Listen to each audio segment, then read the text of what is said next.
I'm really looking forward to this meeting today. It's my favorite topic of the year, and we get to do it about twice a year. We get to hear from Noah what's going on with the economy, what's going on with the market, where interest rates headed, all those kind of buzzwords we're going to talk about today and dive in. But as always, we'll start with something positive. Who has a piece of good news or a gratitude that you're wanting to share? Good morning, Anna. Hi, welcome. I have one. I've got a lot of gratitude for Hannah and Tyler at CapM and the systems that we have in place. I had kind of a whirlwind weekend, particularly into the weekend with a new client. We wound up putting in an offer, which was my first offer that I've ever written. On Sunday night, it all got thrown. There were some curveballs thrown in, and it was pretty stressful, but I felt super supported. We didn't wind up getting it, but the clients were really happy with our performance, and I just can't thank Hannah enough for helping me out there. It could have been a really demoralizing experience for me, and it turned out being quite positive. Amazing. Thank you for sharing, Paul. Hannah, you're awesome. A rock star, always available, even on a Sunday night. So thank you for doing that. And Paul, your clients will get the next one. Congrats on the first offer. That's huge. Awesome. I got to say a similar one for Kylie. She literally took my transaction and solved all the mysteries in it and handed it back, and it was good to go, which is exactly what you want from a transaction coordinator. But she did a great job. So Kylie, that is amazing. She runs her team like nobody else. Amazing transaction manager, and we're so grateful for you. So, and Kylie's been stepping up while Kristen has been out. There's a lot on her plate, lots and lots of transactions. So, thank you, Kylie. Thanks for sharing that question. What else? Personal or professional good news, Sean? You got something. You looked me right in the eye. What do you got? Summertime. My daughter's almost done with school, and she'll be home for the summer. Yeah. Some sanity. Amazing. Good one. Yeah. All right. Well, we do have a really busy meeting today, so I will move on from that. We have a couple of new faces to welcome. I don't know if Evan, are you on Zoom here? Sure. Yes, Evan, welcome to Opt. We're thrilled to have you. Do you want to share just a little bit about yourself and what brought you here? Yeah, thank you. Well, I'm 19 years old. I just got licensed officially yesterday, but I passed my test a couple weeks ago. Yeah, I'm excited to be here and excited, hungry to do some transactions, hopefully.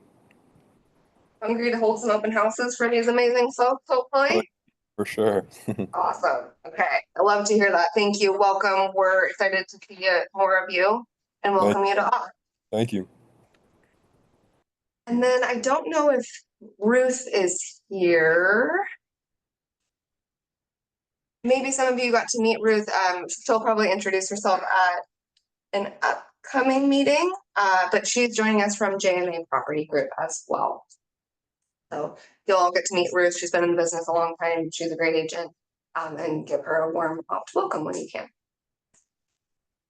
Next up on my housekeeping list, before we go into opportunities and needs, we're starting a new series on Mondays that's going to be Conversations With.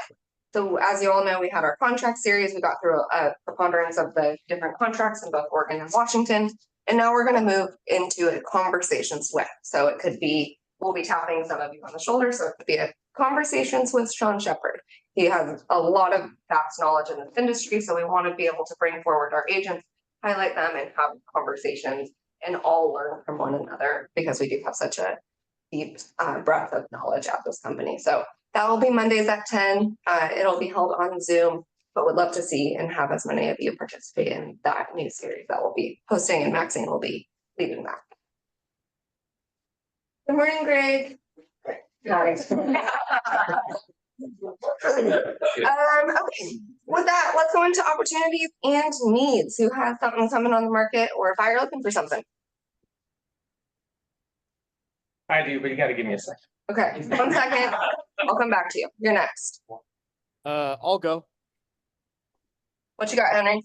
I've got 5544 Northeast 89th in Vancouver. It's a 3-bed, 2.5 bath townhome. My seller bought it 6 months ago, thinking that she was gonna move into it. Job got job made her switch gears. She tried to rent it out, couldn't rent it out to anybody that she felt comfortable with, so she decided to just sell it at the price that she paid for it. So hopefully we can move it at 360. I think that it's a great value. Nobody, has been in it for 6 months, so it's pretty much the way we got it. HOAs are reasonable. I think they're 3 something a month. And then I still have my Seaside listing over in over off of 1255 Avenue East in Seaside. It's a 3-bed, 2.5, 2-bath home. It's on a river, or on the Nestaticum River. And, it's got a great view. We're priced at $465, and the seller really wants to move out. So please help me out with these. That's good. River. Who knows how to actually say that river's name? Nestuka? Say it again. Nestuka? Yeah, I like it. Let's go with what It's the time to sell a seaside house. Now it's real. The sun's out. Beach Yep. up now. Hopefully that one goes great. Are you ready, Greg? Okay, yeah, I'm sorry, I got 4 items, they're not all listed. Bring it on. 4 things to talk about. First is a listing, just went live today, it's over in North Kennington, on 7053 North Campbell, it's a 4-bedroom, 2-bath, 1,800 square feet, that'll be at 500, a good price there. And the second is a listing that comes on Friday in Orenco Station. Just a 2-bedroom, 1.5-bath townhome. Zillow's estimate of 280. We're going 245. So that should be a good opportunity. Also looking for anything. I posted this on Slack. Anything in Lake Oswego below 575. Fixer, starter home. Added all terms agreed upon on one of them. They would not take an FHA loan, which I started to think a bit harder about. I wonder what people think about that. Does that seem a little discriminatory? Like, we will not accept an FHA loan. In fair housing, it didn't seem fair to me, but anyhow, that's a topic for another day. The last thing I am looking for, friends selling a house in southern Jersey outside of Philly, so a Philadelphia realtor referral. Anyone has? Yeah. Drew's got one. Okay, I figured. Thank you. He's in DC with the Philly people right now. So I'll text Drew. I'll text you the address so you get a little bit. Thanks. That's it. Thanks for sharing, Greg. Well, opportunity or a need? I know you guys are very busy, so. I've got one for you. We're 3 weeks out. We're still doing prep work. Out in Oregon City, it's about 6 acres, 4,000 square feet. You're going to be just under 1.3 or maybe 1.35. Again, it's that window where we're not selling from 1.3 to 2 million or so. So I'm not excited. It's a great property though. And then I'm still sitting on top of the hill up in Murray Hill area, Cooper Mountain. We're at 155 now, great listing on an acre, but that's another spot that's just sitting. And then I've got 2 investment properties in Oregon City. Don't have a price on it, but they'll come up in 2 weeks, but they have tenants in them. But on the hillside by Mike's Drive-In, and one on Abernathy down the base of the hill with the group hubs. So a couple of fun properties, likely be somewhere between 485 on one, 600 on the other. So. Okay. Oregon City investment properties. Hit Sean up for those. I got a couple. I've got a great listing on the market in Vancouver.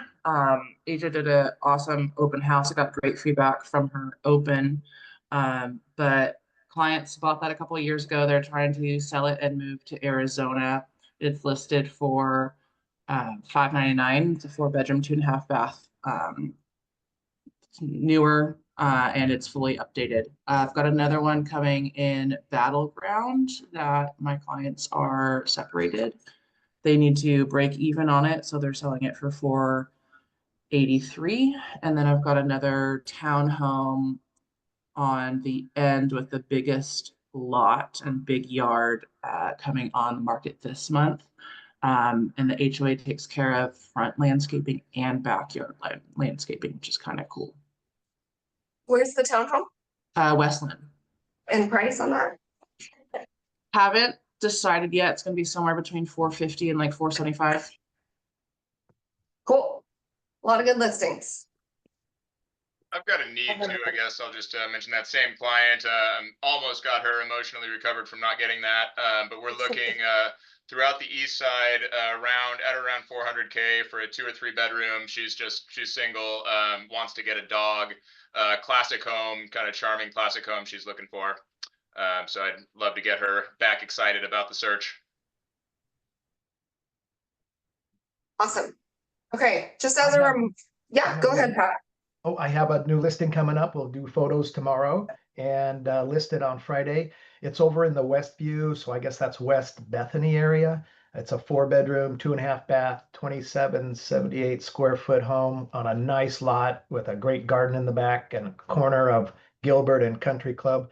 We're going to list it hopefully in the low 8s. I'm pushing for not starting with an 8, and they want to start with an 8. So it'll all be available Friday. I have one. I have 40 acres of like timber and brush prairie. The access to it is a little funky. It's like only DNR access, but it's close to Summer Hills. So if you have somebody that wants to hold it for a while, it might connect someday. So not yet. There's no comps.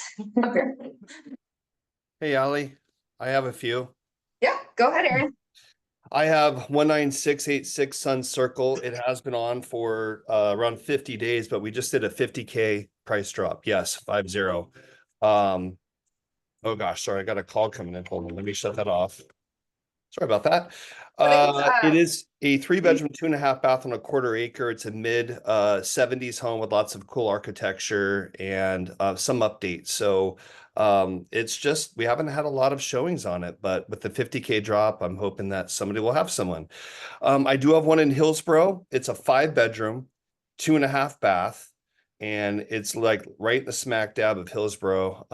And it's 2,300 square feet, listed at $649,900. I have Carlton Street that just came on, 3824 Southeast Carlton Street, built 1926, is part of Eastmoreland, kind of in between Eastmoreland and Woodstock. It's a 4-bedroom, 2-bath, fully renovated, fully remodeled for $875.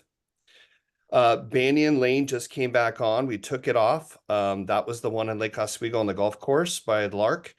It's a 5-bedroom, 3-bath. It's now a full 3-bath. It was 2.5 before, and it has a door that was punched into the garage. Some people are giving us feedback. That's just under 3,000 square feet for 1.2 mil. And then I have, let's see, one up in Vancouver, 2003 Northeast 183rd Avenue. That's a 4-bedroom, 2.5 bath. 2,353 square feet, around 600. That might be slightly above. We come on the market this Thursday. I think that's it. Thank you. I told you guys you were busy. Now it comes out. Okay, thanks for sharing all that, Aaron. It takes a minute. One more, Allie, if I may.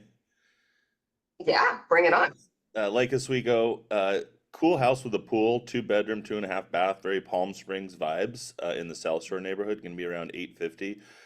Very clean. Definitely, someone may want to update it, but if you want that cool, like Palm Springs, one level, I wouldn't say this, but likely it's a 2-bedroom house. It's not going to take a 5-bedroom buyer, but that type of a vibe, it's going to go pretty quickly. I think Redfin and Zillow show it worth 900. We're bringing it on at 850. So When do you go live? Next week, probably. Anybody else?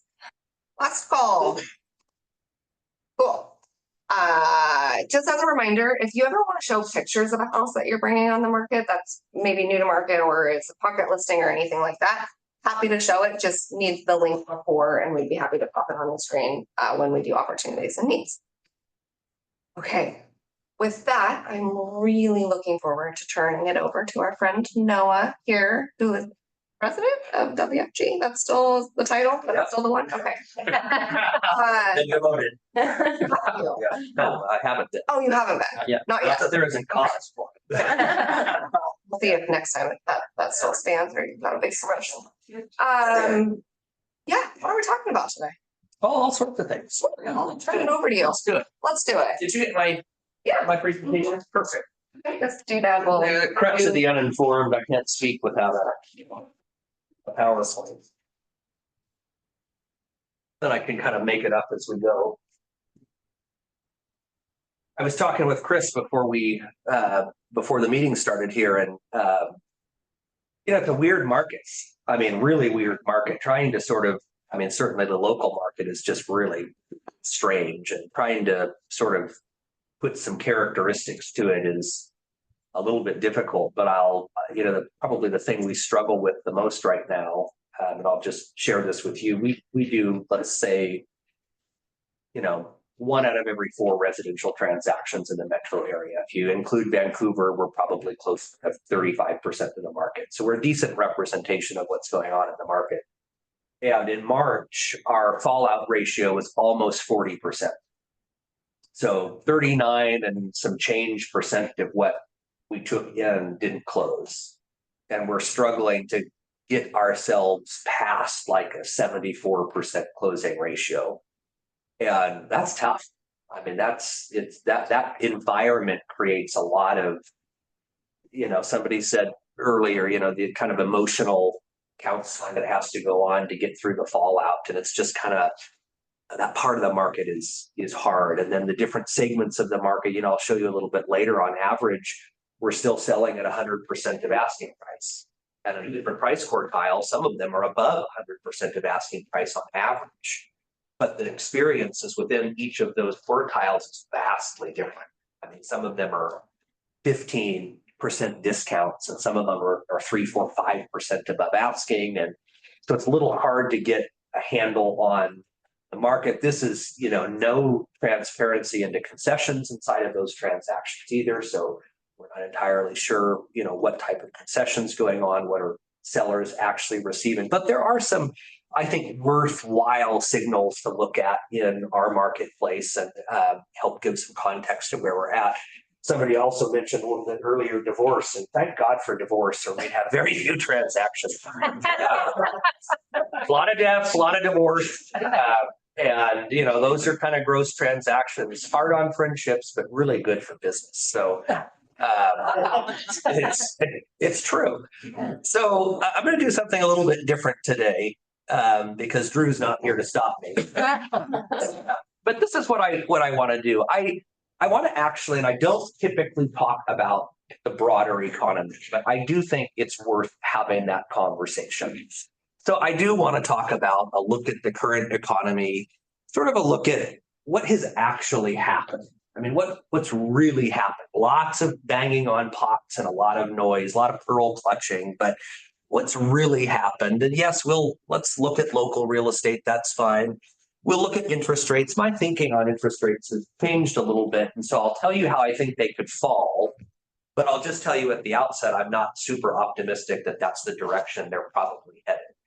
We can talk about all the ways they could rise, but we'll talk about a couple of things we could watch that might temper them down a little bit. And look at some variables that I think are worth considering for the housing market as a whole. So that way you can kind of get an idea for when this thing's about to end. You can be like, when is he talking about that thing? It's almost at the end, so it's almost over. So 2 quotes I think that I would start with here, and I hate John Maynard Keynes, but I really like this quote. And he said, markets can remain irrational longer than you can remain solvent. And that's actually a really good point in the current marketplace, and actually probably super appropriate for our bond market right now, which has some issues with it that have yet to really be worked out. And then in his State of the Union, or his initial address to Congress, the president said, there will be a little disturbance, but we're okay with that. It won't be much. I thought those were two good quotes to start with. So let's look at where we're kind of at in the current state of the economy. And I'll show you some consumer sentiment a little bit later. And I actually think this is where there is some opportunity in our marketplace right now for both buyers, probably mainly for buyers, because the consumer is really vastly overestimating how, air quotes, bad things are. And we're struggling to put things into context. And so what we're doing is moving to the worst possible scenario we can imagine, sticking with that. And that way we feel like we've sort of insulated ourselves from any further disappointment. But meanwhile, what's actually going on with inflation is it's going down. This is headline CPI inflation, the 12-month percentage change for 2.3% on the headline number. That's pretty good. We're getting close to that 2%. This is not the Fed's preferred gauge of inflation, but inflation's been tempering down a little bit for the last couple of months. This is core inflation, a little bit lower still. We're about 2.8%. So this is all items, less food and energy.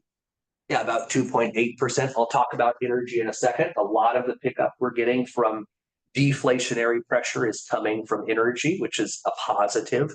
But while consumers are concerned, inflation at the moment continues to just sort of ratchet down. For the last 90 days, we've seen declining inflation on both the core and the headline CPI numbers for inflation. This is inflation by category. You can look at this, Ali. I assume you'll send the slides out later. The interesting part about this, and you can look at this every month to kind of give yourself your own idea of where these categories are going. And probably hard for some of you to see this, but the categories are at the bottom of inflation. On the far side here, this is all items, 2.3%. This is the prior period and the current period. So it just gives you an idea of which categories are inflating or deflating. This is natural gas, inflating significantly. This is gasoline, deflating significantly. Most of our pickup in inflation right now is coming from energy. Housing stuck at 4%. That's a problem. Each of these categories are weighted. Housing's weighted at 26% of the index. So it's a big contributor to inflation. But even with housing inflating at 4% on an annualized basis, inflation is ticking closer and closer and closer. A lot of other things, durable goods, energy, other things deflating. And finally, we got some service deflation in this last report as well. So on that front, things are looking positive. This is the personal consumption expenditure. This is the Fed's preferred method for measuring inflation. So this is a much, much broader measure of inflation. So CPI measures a fixed basket of goods. It measures the same thing every month, only in urban areas. The personal consumption expenditure measures a much, much larger basket of goods. So now we're getting a much broader look at the consumption of consumers, and does both urban and suburban areas. So a much broader look at what inflation is. 2.1% on the personal consumption expenditure. We're right there. This is the Fed's preferred method, right there about at the 2% range. And if you look at core PCE, I forgot to put the little thing on there, but it's 2.5% less food and energy. This is the Fed's preferred method. So we're really close to that 2% target that the Fed would like to see in order to begin reversing their cycle of rate cutting. And the Fed has already, we'll just say, begun their pivot. And they haven't cut rates yet, but they have begun their pivot. And I'll show you that in a little bit. They have already stopped quantitative tightening. They're going to a neutral stance on quantitative tightening. And likely before we're through this cycle, they will start QE again in some form or another. And the one thing about mortgage rates is, I suppose we could take some comfort in, and I think I've told you this before, but the Fed can make mortgage rates whatever they want. All they need to do is become a net buyer of mortgage-backed securities. That's it. And as soon as they do that, mortgage rates will fall to whatever rate they fine-tune them into. So I would say that whatever the rates are today, the Fed's entirely comfortable with them and does not want at least long-term rates to go any lower. I suppose, and we're seeing definitely some, I would say, loosening in the housing market. Pricing, I wrote a forecast for the Building Industry Association, and the word I used was squishy. Prices are definitely squishier than they used to be. And now you kind of go around and you're poking about, and certain pockets of pricing are a lot squishier than others, aren't they? and you still have real firm pricing in that bottom quartile, but you get to $1 million, $1.6 million, real squishy, real strange area to be pricing in. So we are seeing some changes in the market from that perspective, but they can make the rates whatever they want. So we'll assume that they're comfortable with them where they're at. I'll zoom in here. This is the core PCE, and the huge rise in PCE up to just over 5.5%. That was CPI was 9%, PCE was 5.5%. But you zoom in, and it becomes a little bit more acute. What's actually happening with PCE? You bring that down to the last 12, 18 months or so, and we have a decent trend line of falling inflation. Inflation's been falling, now for probably, we'll call it 5 or 6 quarters in a row on the average. That's a positive. The mythical soft landing may actually be coming into view. This is US GDP. It's our gross domestic product by quarter. This is the first quarter of 2021. This is the first quarter of this year, negative 0.2% revised. And there's a lot of reasons for that. There's been a lot of discussion around, this is recession. We're heading into recession.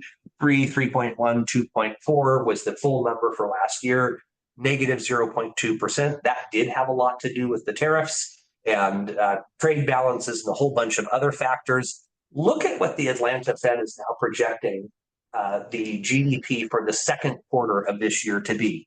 Those SOBs went way over the top, up to 4%. They're now projecting massive growth in the second quarter. This is a decent slide to stop and look at when you get the slides. Here's the average of the range of all of the predictions for GDP in the second quarter. You have the range of the top 10 and the range of the bottom 10 forecasts. At this point, the very bottom of it is just no growth, essentially 0.1% minus where we're at today. The average is 1%, and you have a top quartile that is 3 to 4%, the Atlanta Fed at the 4% range. I don't know that anybody really thinks that it's going to get to 4%, but it's probably not 1%. So there is some significant momentum and energy in the economy from a GDP perspective, and that is very, very positive from the standpoint of, I think, giving consumers confidence. And I'll talk about jobs in a second here as well. This is, we talk a lot about, you get these massive gyrations in our market indexes, and you wake up one morning and nobody can tell what's going on with the tariffs. They're on 1 minute, they're off the next minute. They're 1,000% that now they're 10%, now they're 3%, now it's 8%. Nobody knows. But, you can theorize that that's the strategy and that it's brilliant, or you can theorize that they don't know. It doesn't really matter. The real point is what's actually happened. So if we're looking at the wealth of consumers and families and households, what has actually happened? Oopsie. We're going the wrong way. How do I get this to go back? Oh, there we go. All right, will that work now? That works. Okay. So I want to just pause for a second here. These are the 3 major indexes in our market: the Dow, the NASDAQ, and the S&P 500. This is 2020. This is the rate of return on each of those indexes. Here's 2022, when interest rates had a historic 40-year increase. That was a tough year, certainly. 23, 24, and this is year to date. Literally nothing's happened. The indexes have gyrated thousands of points one way or the other, and at the end of the day, nothing's actually happened. No gain, no loss. Everything's just about where it was at the beginning of the year. Lots of noise, very, very little substance. So all the gains from the last 2 years still exist. They're still in portfolios. They're still in households. People still feel that as their personal wealth. It's a very interesting thing to kind of remove all of the discussion and all of the noise and say, well, what's actually happening? And at this point, nothing. I think that, and I'll pause in a second and talk about the indexes themselves, but nothing has really happened in equity markets at this point. If we go to bond markets, we'll find actually nothing's really happened there either. They've gyrated around and come back to about where they started the year. If we look at consumers then, I think this slide's in the wrong place, but we're going to go over it anyways. If you look at consumers and where they're at today, their income and their debt as a percent of their disposable income, and I've started to focus disproportionately on consumers. I'll talk about student loans in a little bit, but you're looking at 2 things here. The blue bars are the consumer debt as a percent of their disposable income, what they're spending on consumer debt. This is debt service in households every month. This is 2005, 6, 7. Lots of credit during that period of time, lots of money in the system. This is COVID. We inject a lot of payments into the system, but we do something else really important during this period of time. And I'll keep blazing on about this for as long as I possibly can. This is consumer debt. This is total consumer debt as a percent of disposable income, which includes your mortgage as well. What we did during this period of time was took and we artificially lowered hundreds and thousands and millions of people's largest consumer debt service on a monthly basis at a 2.5% to 3% fixed range. And those people, on average now, if you look at consumer debt as a percent of disposable income, it's lower than it's been anywhere else on this chart. So the consumer, which is us, we're all the consumer, despite all of our bitching and moaning and our discomfort, on the aggregate, we're actually in pretty good shape. Why do you think we keep consuming? Why do you think food at restaurants continues to go up? Why do you think airplanes are packed? Why do you think cruise lines are booked 18 months out in advance? We have money to spend and we're spending it. Now we're uncomfortable and we don't necessarily like maybe the current environment, but as a true percent of the disposable income that consumers have, they have more money to spend than they have in a long period of time, and we're spending it. Nice. But we're in decent shape from that perspective, and I think it's worth calling that out. This is the national mortgage delinquency rate as well. There are some places where there's problems right now. They are showing up largely in some of these overbuilt areas. A condo in Miami is probably not something that you want to invest in right now. Doing the Pearl, probably not something you'd want to invest in right now. But as a percentage of the total mortgages outstanding, the delinquency rate is really low and not rising. These are the different quartiles, 30 days late. And so for some perspective, I'll tell you what that is. On a national basis, it's about 2%, 90 days late, well under 1%. Greater than 60 days late, 90 days late, both well under 1%. We don't have a delinquency rate in mortgages at this point. And I don't think we're going to have a significant one. So there's all this conversation right now about a delinquency rate rising. There's some pockets, there's some stuff in Florida, there's some stuff in Texas, there's some places that were really badly overbuilt, not here. And then total employment in the US. The one thing I would point out, and this is both true for the US and the state of Oregon, we've never had more people in absolute terms employed at any other point in time in the past, ever. That's true for Oregon. More people employed in absolute terms in the state of Oregon than ever before. More people employed in the US than at any point in time. And the JOLT report came out this morning, which is the jobs openings report, and went up. So we opened 300,000 additional jobs versus last month now on the marketplace, 7.2 million jobs available in the marketplace. So from a jobs perspective, you start to look at the two mandates of the Fed. What are they? Full employment and 2% annualized inflation. That's got to have something to do with more remote work. I think 100%. It might, right? Because people are like, I can work from home. Yeah. Oh, now I'll work. Maybe. Yeah. Yeah. And maybe we get some more needs testing in terms of assistance and other things. And I didn't have time to put it in here, but if I had showed you the JOLTS report, there's also, all of this hand wringing about the government workers that are losing their jobs and, oh my goodness, this is terrible. And this is zero government workers have lost their jobs at this point. If you look at the JOLTS report, exactly the same. There's 850,000 open government jobs today and no decline in total government employment at all. In fact, it went up. So again, a lot of talk, a lot of noise. We're going to do this. Something's going to happen. But in terms of what's actually happened, very little has actually occurred yet. Employment strong, inflation coming down. The national picture looks fairly decent if you eliminate the noise and just look strictly at the numbers. This national mortgage performance, I kind of beat that over the head already. I'll show you a little bit later. I like to show this. I'll show you Oregon in a little bit. But for context, this is what mortgage delinquencies looked like during 2005, 6, and 7. So this is what a lead up to 2008 looks like. That's what a housing problem looks like. That's what an employment problem looks like. That is not what we have today. Not anywhere close to that. And then existing home sales. This is the one area that there's been zero recovery at all. And it's sort of an interesting place to be in, where other sectors and parts of the economy, you know, are more open jobs. We got the wage report as well. Wages are actually now outpacing the rate of inflation. You know, this is all sort of cycle. And what hasn't recovered is home sales. This is what home sales looked like in 2020 and 21. Just feast your eyes on that for a minute. Doesn't it look good? Yeah, it looks good. And then we come down to, man, from a historical perspective, this is 3 years of really historically low home sales. And there are a variety of reasons for that. One, in many places, and specifically in the West, although I would argue maybe not in the metro area anymore, we underbuilt for a very long period of time. That's true. And then you have a lot of people that just aren't interested in selling. They're not interested. Why would you? 2.5% and 3%. You guys deal with that every day. I don't need to bang on about that. But this is a piece of the economy that's not yet recovered.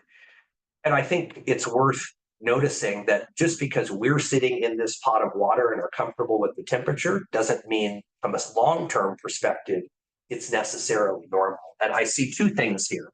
One, I see the impact of artificially low fixed rate 30-year mortgages. You know, we're the only country in the world that has a fixed rate 30-year mortgage. We're the only country that will give you 30-year mortgage at 2.5%. So there's a massive disincentive to refinance your rate at today's rates. It's not affordable for a lot of people. We increase the price of housing probably more than anything. If inflation was 9% at the headline, housing inflation was 30 or 40%, depending on the market you were in. And those prices have not retreated. That's what we're putting new product into the market at today. Those prices haven't retreated, but borrowing costs have become more difficult. The NAR came out a month or so ago. What's the average age of a first-time home buyer now? Like 49? I'm serious. It's up there. So we've sort of changed the demographic that's consuming housing as well. So this is what I would say is more of probably a long-term cycle. And by long-term, I would say we probably have, let's call it 3 to 7 more years of cycle left based on kind of what we went through in the cycle leading into it. And the good news is we've adapted to the marketplace. Sellers and buyers, I think, better understand the marketplace. We better understand it. Certainly busy today. If I were to look at what it was 5 years ago, you know, the absolute numbers are completely different, but our industry has adjusted for it. And I think that's a net positive. Noah, we do have a question on Zoom from Henry. Oh, as long as it's not from Drew, it's fine. Yeah. Hi, going back to that graph there, I noticed that we're selling homes at about the same rate of when, what is it, May 1st of 2020. What did the market looks like it's really down right now, but what did it look like prior to COVID? Were we in the 5,000s, or were we hovering about the same rate right now? It's 5 to 5.5 million. So it would be somewhere in between here. So the long-term average is about 5.25 million. So we're for growth.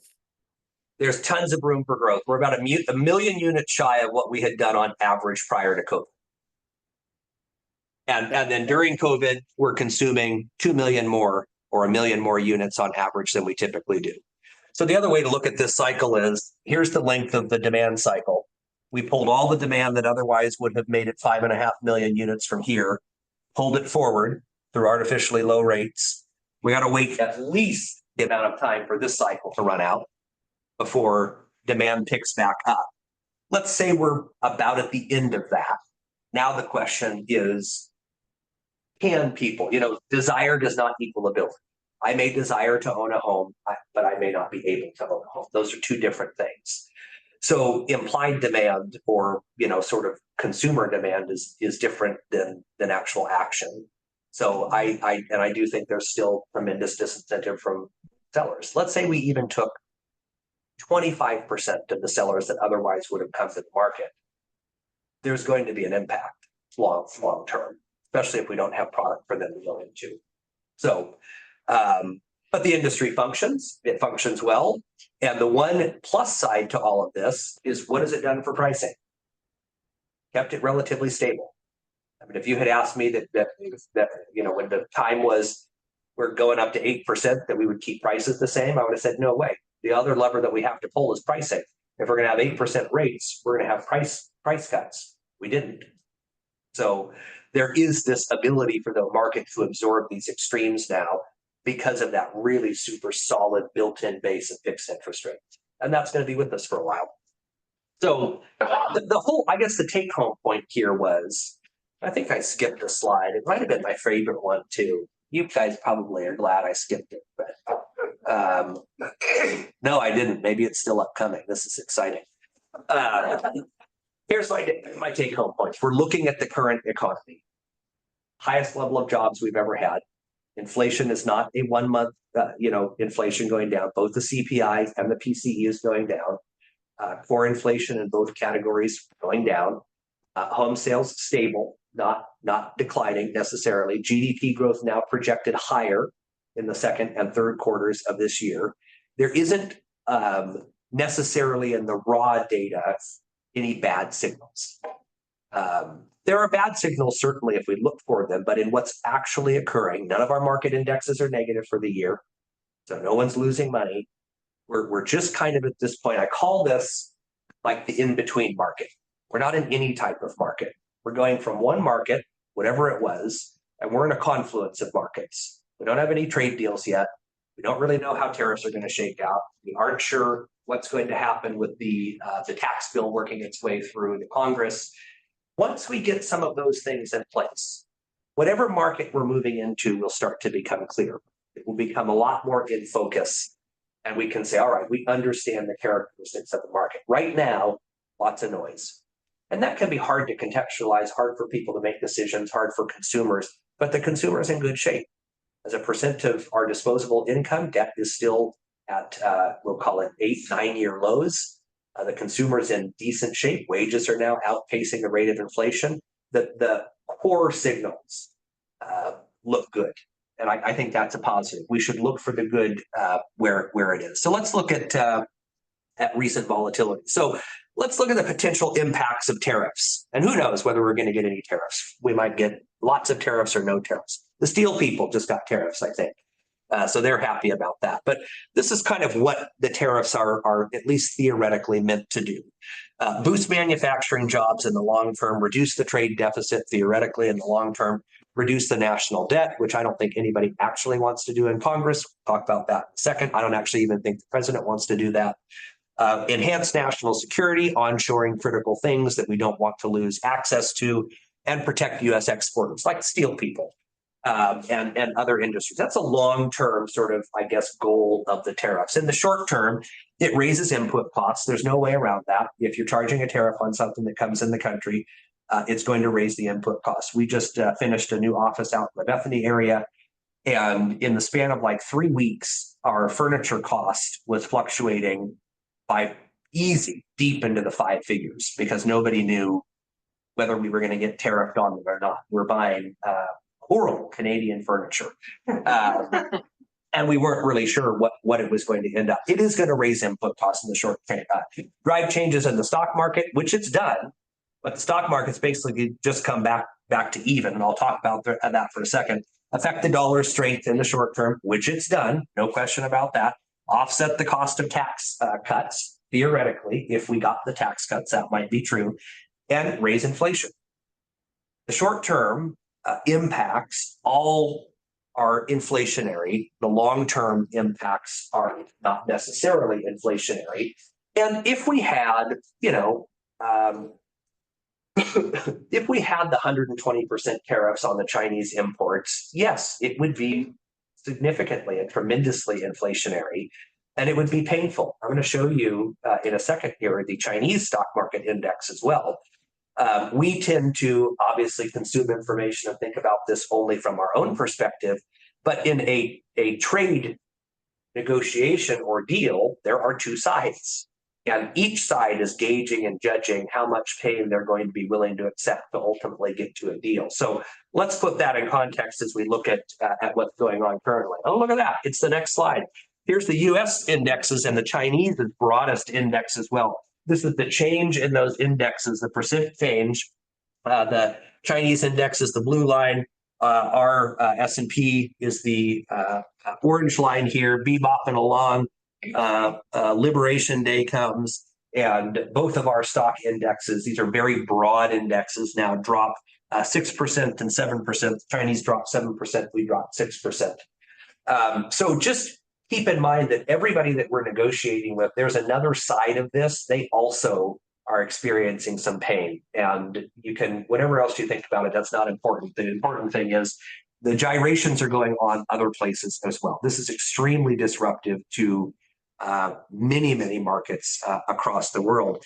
And in this negotiation, if you're the consumer and not the producer, you're going to have more leverage.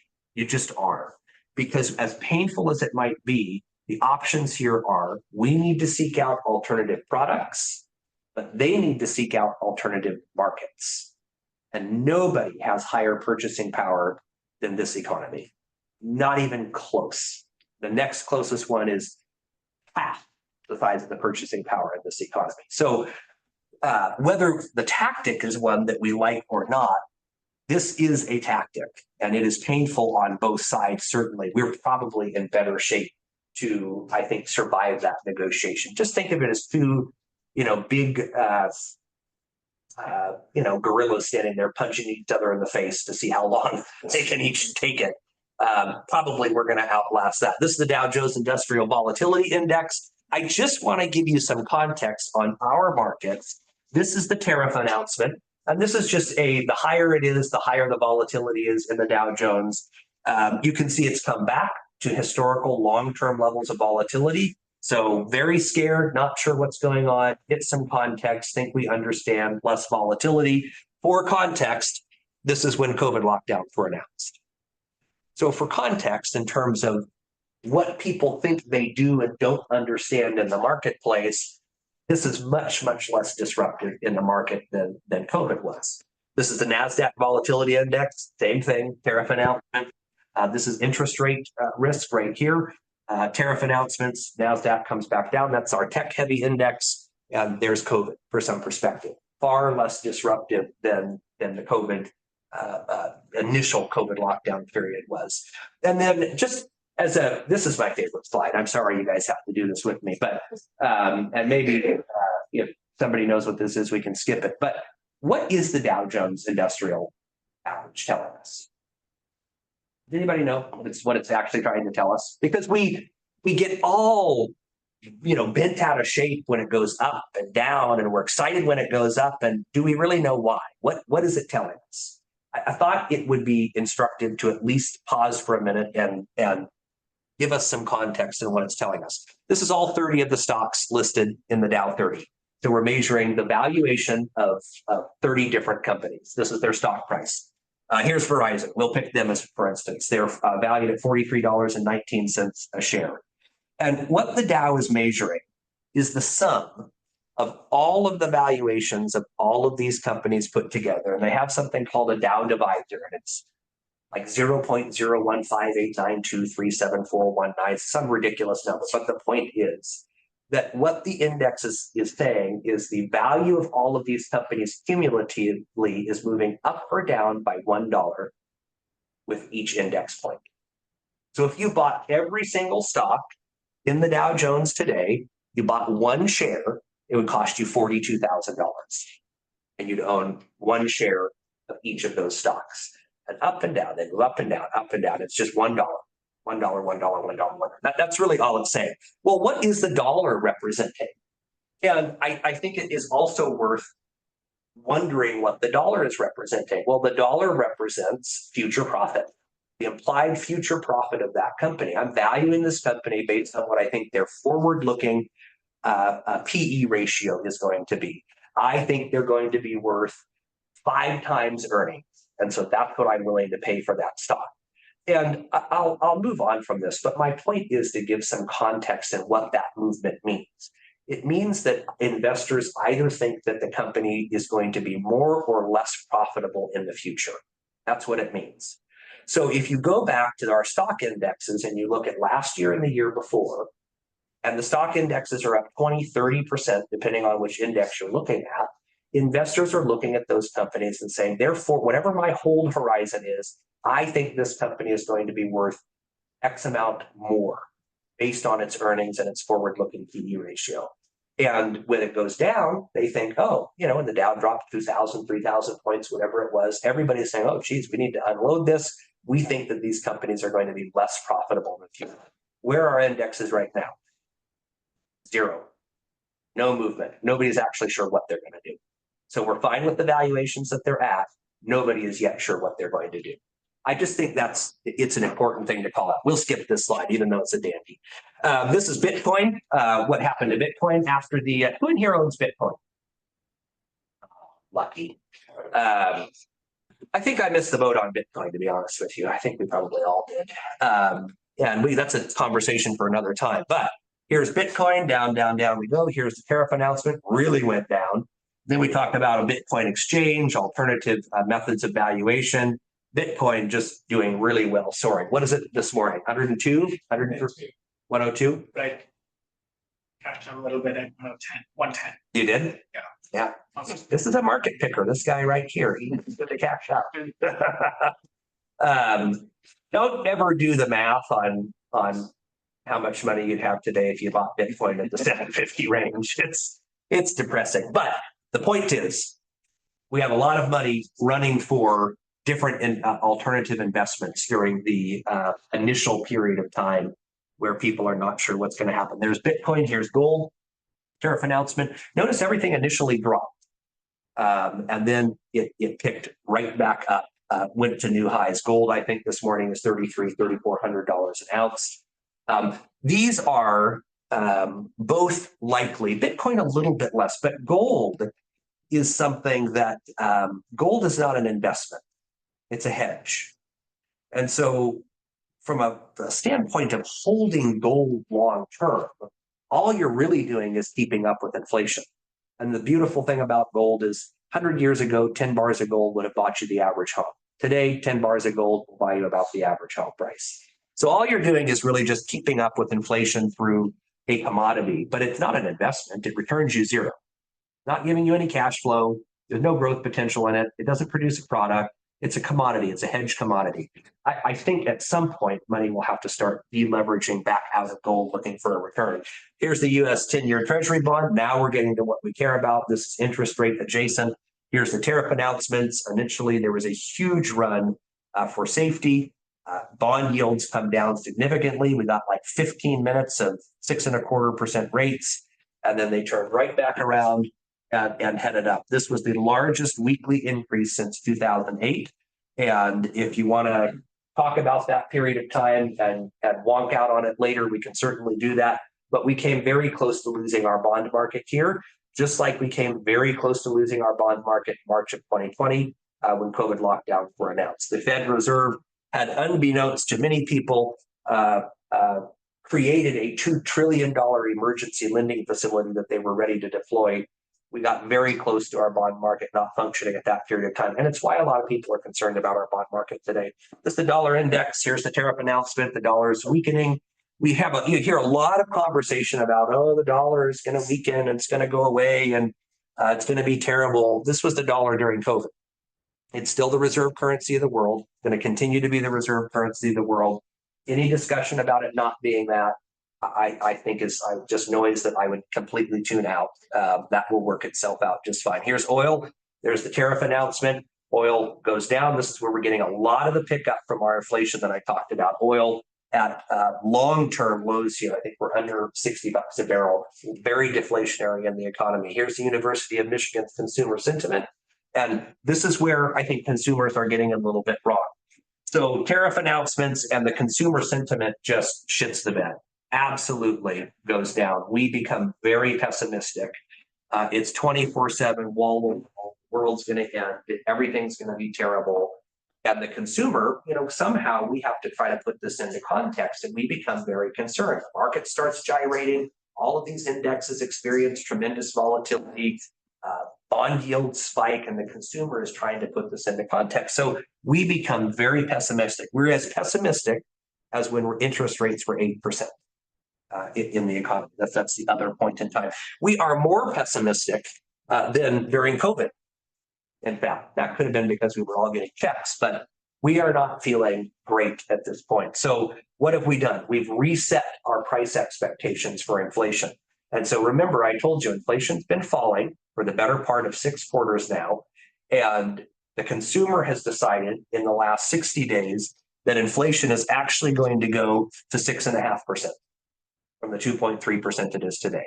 We've reset our expectation and said, oh crap, something really bad is going to happen. We're not sure what it is, but we're expecting prices to go through the roof. This is what prices are actually doing. So anytime I see a massive gap, what that looks like to me is a place for opportunity, and for us to provide context to people engaged in the marketplace, and for us to get a little context ourselves, and maybe not get swept along and carried away in a lot of the noise that we're talking about, and focus instead on what's really, really happening. As an example, the consumer, which is the blue line, that's us. This is 21 and 22. This is 9% inflation. We always underestimate and overestimate. So at 9% inflation, the consumer was still saying, we think it's going to be about 5. Inflation's going to be about 5.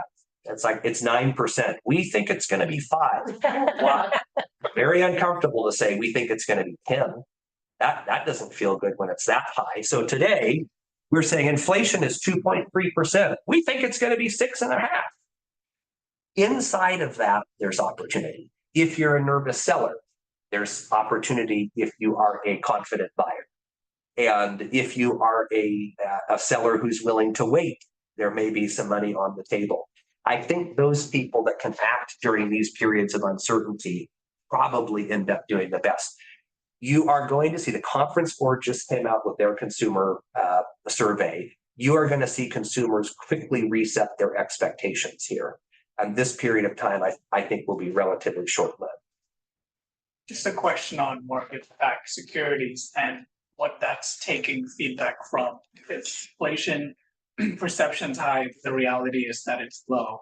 What's still driving the rates to be at 7 and 6.9? Because that's backed by MBS, right? Yeah. It's a good question. I will talk about that, because I think that we may find ourselves in a place where interest rates are 7% and inflation's 2%. And I will talk about why I think maybe that's the place we're going to find ourselves. So yeah, that's a really good observation. He wants to get to the end. He's like, come on, get to the okay. So I see opportunity here. I think you should as well. And I think helping provide context to buyers and sellers is where that opportunity is right now. And then let's look at real estate. So I already asked that question, so we'll skip that. Here is the metro area's long-term look, or COVID look. This is January of 2020. And I show this to you every time I come here. This is May of 2025. What you're looking at is the median price, the price sold above or below asking. And this is 100% of the asking price here. So our median price went from $419,000 to last month, $585,000 in the metro area. We had this really interesting, unprecedented, a 6-month period of time where our market didn't move. Median price didn't go up. It didn't go down. We were stuck at 550. There was no price appreciation. There was no price depreciation. This really odd period of time. I began to get very uncomfortable with this. You would want to see it moving one way or the other. But during that period of time, so let's forget all that. During that period of time, we were selling below, on average, asking price. So there was a decent amount of negotiation going on in the marketplace here. This is our seasonal, you can get an idea for the seasonal hump. Lots of demand drives prices up, lots of demand drives prices up. demand. This is seasonal still, but not quite as acute. Not quite as acute. Ooh, yes, we're really struggling this time to really get back above too much more than sellers are asking for their property.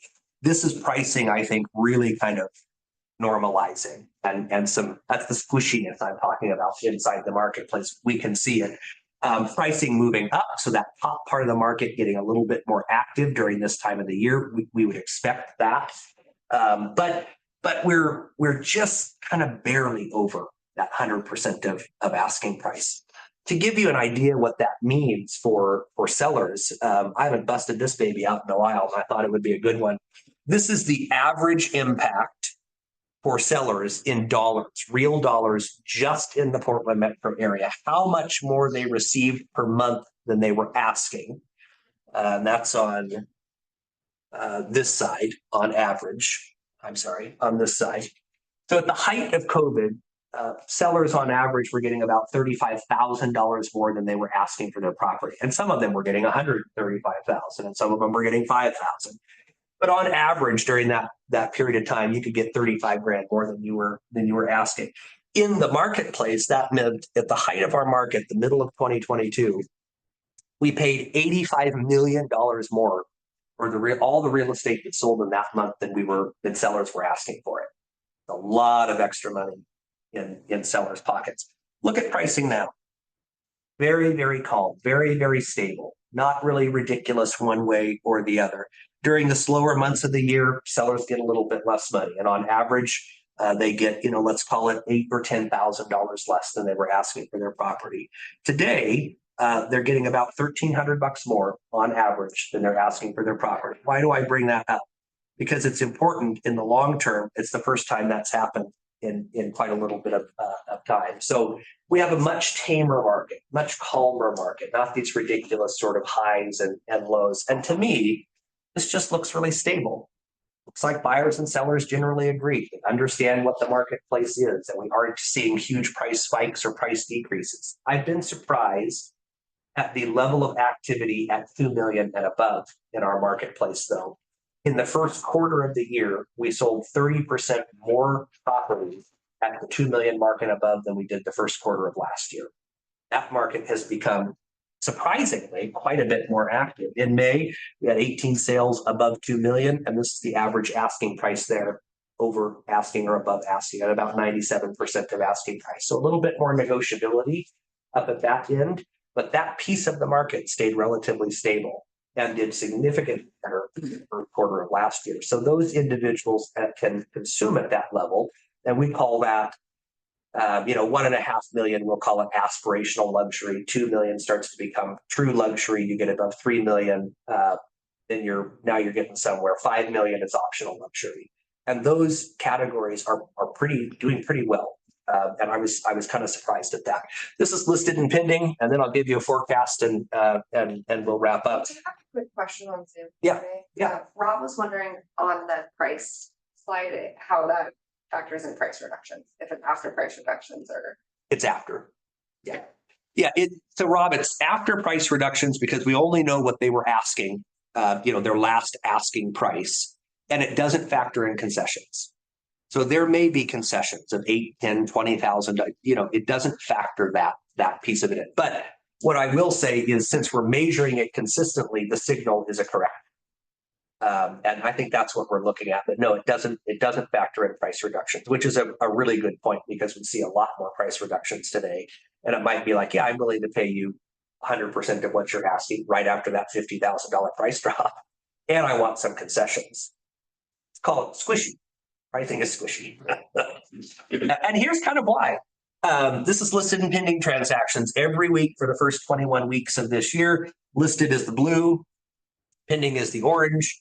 If we looked at this during COVID, they're the same. Every week we consume everything that's put into the marketplace. We are definitely building a small amount of inventory. This is pending by week as well. 2024 is the orange, 25 is the blue. And we're starting to pinned less properties as well in the last, we'll call it a few weeks here. So markets, but we'll call it basically even. I think we've got 900 more listings year to date than we had at this time last year and like 125 more sales. I'd call that pretty flat. overall, but definitely building a little bit of inventory. Listed by week. So the first one was listed and pending. This is just pending by week versus the prior year. Listed by week versus the prior year. Try to measure that, whether the market is going up or going down in that period of time.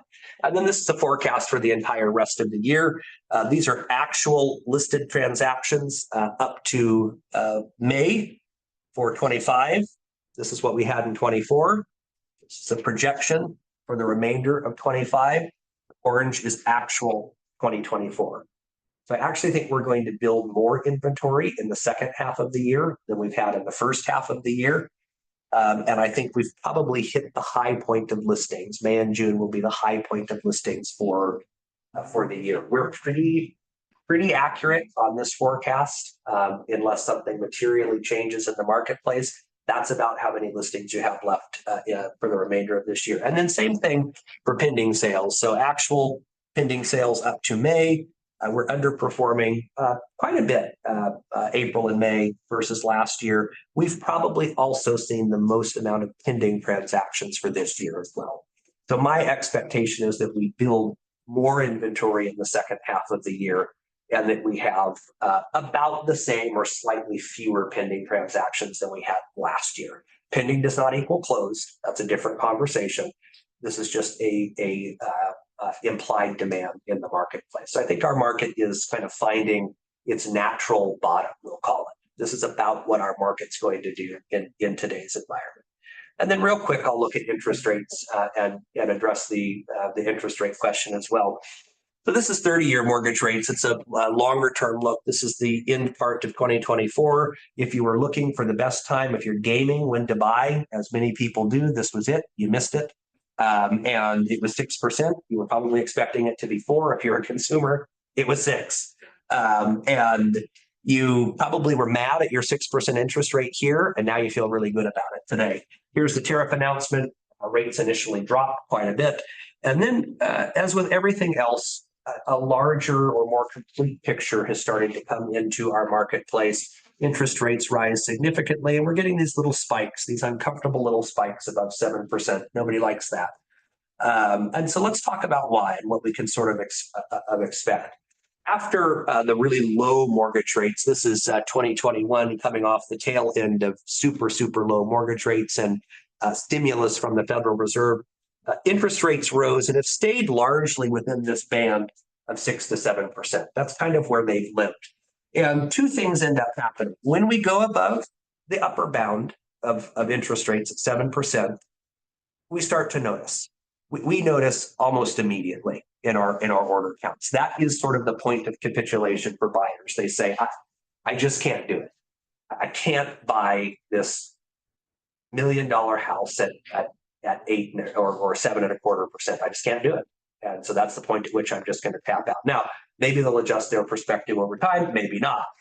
Things get real sporty when it starts to approach the 6% range, though. Everybody now, that 6 is the new 3. People are like, oh yeah, 6%.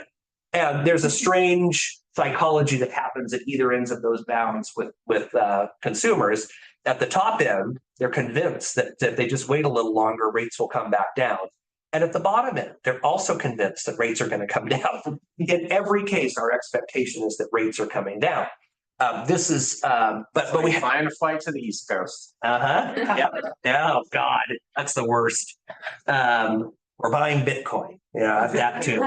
But we're sort of comfortable. This is where the market knows it can function. Too much below 6%.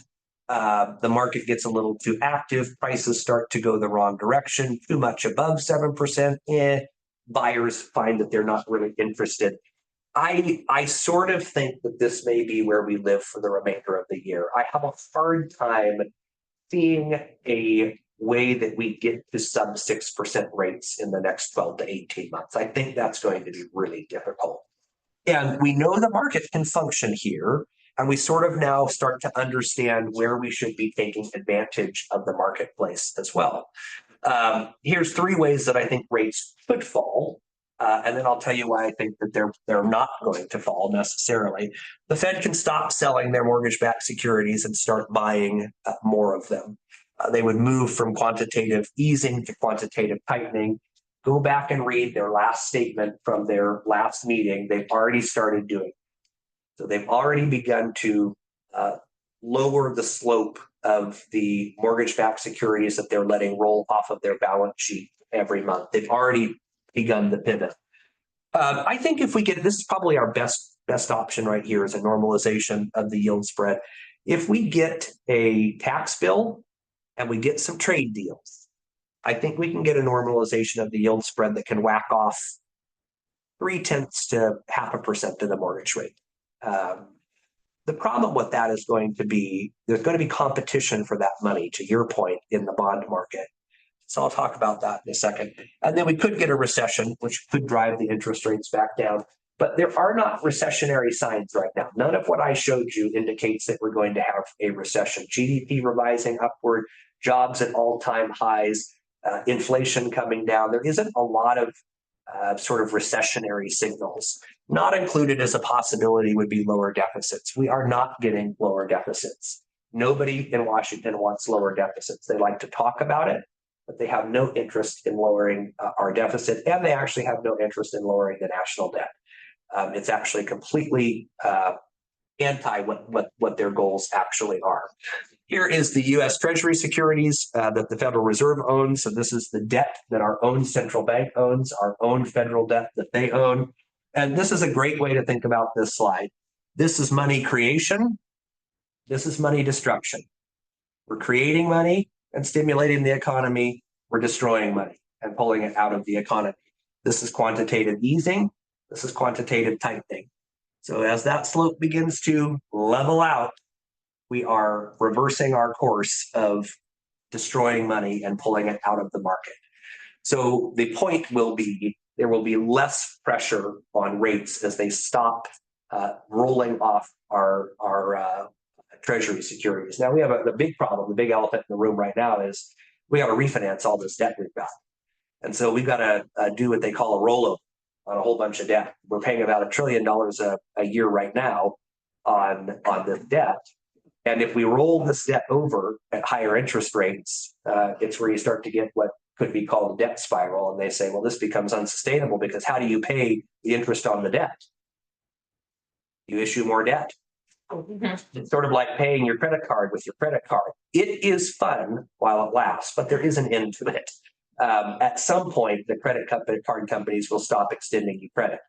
So I don't know if you all saw, Moody's just downgraded. They were the last rating agency that downgraded the U.S.'s credit for that reason. They're saying, you guys, you got to quit paying your credit card with your credit card.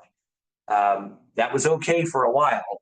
And so the Federal Reserve has already sort of started moving into their next cycle. They're not buying yet Treasury securities, but they also are selling or letting fewer and fewer of them roll off. So they've already started on their interest rate calming part. This is mortgage-backed securities. I've told you guys this before, but it's worth mentioning every time. Prior to 2008, the Fed owned 0 mortgage-backed securities. They did not buy them. They didn't buy MBS at that point in time. They came into the market, started being a buyer, said it was going to be short-term. They weren't going to do it. Ha, ha, ha. Now they're the largest owner of mortgage-backed securities in the country, $2.7 trillion worth of mortgage-backed securities. This is them trying to get out. This is money creation. This is money destruction, trying to pull money out of the economy. How does the Fed stimulate the economy? They put money into the economy. How do they slow it down? They pull money out. How do they do that? They raise and lower interest rates to incentivize or disincentivize borrowing, and they buy and sell different types of securities. It's not that overly complex. So this they're continuing to do, letting a lot of MBS roll off their books. If they're not the buyer, that means those mortgages have to be absorbed in the open market. What's that going to do to rates? Why they're high? Because you have to buy them and I have to buy them and life insurance companies have to buy them. And we don't have a guaranteed buyer for these babies at 2.5%. So what we're seeing is market-driven rates. Why I think they'll stay between 6 to 7%. And then this is the spread between the 30-year rate and the 10-year Treasury. And you don't really need to know what that means, except for if you look at when that spread widens and when it really does widen, and this drives interest rates up. The 2008 financial crisis, big widening of the yield spread, lots of risk. COVID, April of 2020, lots of risk. big widening of the yield spread. This is when the Fed started buying mortgage-backed securities during COVID, by the way, and this is 9% inflation. So if you look backwards, this is 1990 as a historical look. What I mean by the spread between the 10-year and the 30-year is if this comes back down to here, which is the long-term average, you're going to whack 1/4 to 0.5% off the mortgage rate just by doing nothing. That would certainly imply that that risk was well understood, the tax bill is passed, and the trade deals are together. But we can get a pickup there. And if you look, that's in fact where most of the pickup in the improving mortgage rates have come from in the last 12 to 18 months. It's come from the compression of that spread, not anything else. Not the Fed action, not them lowering or raising interest rates, not them moving in or out of treasuries or MBS. It's come from a compression of that as risk becomes known. It's probably our best bet for picking up rates. This is what rates would be if we had a long-term normalized spread between those rates. This is actual rates, and this is what they would be. I would take a 6 1/4 rate today versus whatever that is.